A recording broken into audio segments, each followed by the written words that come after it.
तो चलिए आज सीधे चलते हैं सम्राट अकबर के मशहूर दरबार में और सुनते हैं एक ऐसी कहानी जो हमें सिखाती है कि सच कभी-कभी वैसा बिल्कुल नहीं होता जैसा पहली नजर में लगता है। तो सवाल ये उठता है कि भाई एक ही चीज और उसके चार अलग अलग सच, ये कैसे मुमकिन है? बस यही पहेली आज की हमारी कहानी की जड़ है। आइए इसे सुलझाते हैं। जरा सोचिए, सम्राट अकबर का दरबार है, सब कुछ एकदम शांत और व्यवस्थित चल रहा है कि तभी बाहर से जोर जोर से लड़ने झगड़ने की आवाजें आने लगती हैं और पूरे दरबार का माहौल बिगड़ जाता है। और फिर दरबार में आते हैं चार आदमी। पहरेदार उन्हें लेकर आते हैं और चारों की आंखों पर पट्टी बंधी है। वे एक दूसरे पर बुरी तरह चिल्ला रहे थे। हर कोई दूसरे को झूठा कह रहा था। सबका एक ही दावा था, सिर्फ मैं सच बोल रहा हूं। अब माहौल गर्मा गया था, तो सम्राट अकबर ने सबको शांत कराया और कहा, एक एक करके अपनी बात रखो।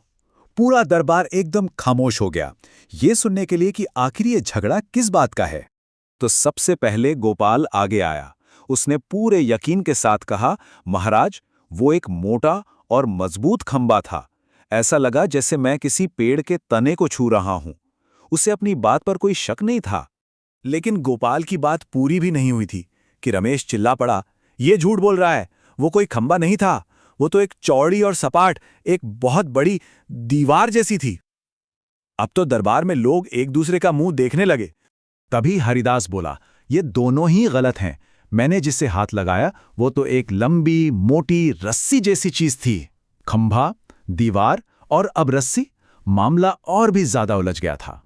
और फिर आया चौथा आदमी, शंकर, जो तो गुस्से से लाल था। वो चीखा, मूर्खो सबके सब, वो साफ साफ एक बड़ा और तेज धार वाला भाला था। और बस इसके बाद चारों में फिर से बहस छिड़ गई। अब जब चारों फिर से लड़ने लगे तो एक शख्स जो अब तक सब चुपचाप देख रहा था वो आगे आया, और वो थे अकबर के सबसे होशियार मंत्री बीरबल। उन्होंने सम्राट से इस मामले की जांच करने की इजाजत मांगी। बीरबल ने सम्राट से कहा, जहांपना, मुझे लगता है कि ये चारों ही सच बोल रहे हैं, बस उनका सच अधूरा है। हो सकता है इन सब ने एक ही बहुत बड़ी चीज के अलग अलग हिस्सों को छुआ हो। ये एक ऐसा एंगल था जिसके बारे में किसी ने सोचा तक नहीं था। और यहीं पर बीरबल और उन चारों में फर्क साफ दिखता है। वो चारों चिल्लाकर बस अपनी बात मनवाना चाहते थे, लेकिन बीरबल वो शांति से सवाल पूछ रहे थे, सच को समझने के लिए, ना कि सिर्फ सही साबित होने के लिए। सबसे बात करने के बाद बीरबल ने कहा, इसका जवाब तो वहीं जाकर मिलेगा जहां ये सब हुआ था। सम्राट अकबर भी मान गए और अगले दिन सब चल पड़े जंगल की ओर, उस रहस्य से पर्दा उठाने। जैसे ही वो उस जगह पहुंचे ना, जमीन कांपने लगी। किसी के बहुत भारी कदमों की आहट जो धीरे धीरे पास आती जा रही थी। हर कोई हैरान था कि ये क्या है। सब लोग एकदम अलर्ट हो गए। तभी पेड़ों के पीछे से एक बहुत बड़ी परछाई दिखी जो उन्हीं की तरफ बढ़ रही थी। सब घबरा गए, पर बीरबल, वो तो बस मुस्कुरा रहे थे। उन्हें पता था कि जवाब मिल गया है। और फिर वो परछाई बाहर आई। वो था एक बहुत बड़ा हाथी, और उसे देखकर सबकी आंखें खुली की खुली रह गईं। हाथी को देखते ही सारी गुत्थी सुलझ गई। एक पल में सब कुछ साफ हो गया। तब बीरबल ने समझाया कि कैसे उन चारों के अलग अलग और अधूरे सच एक बड़ी सच्चाई का हिस्सा थे।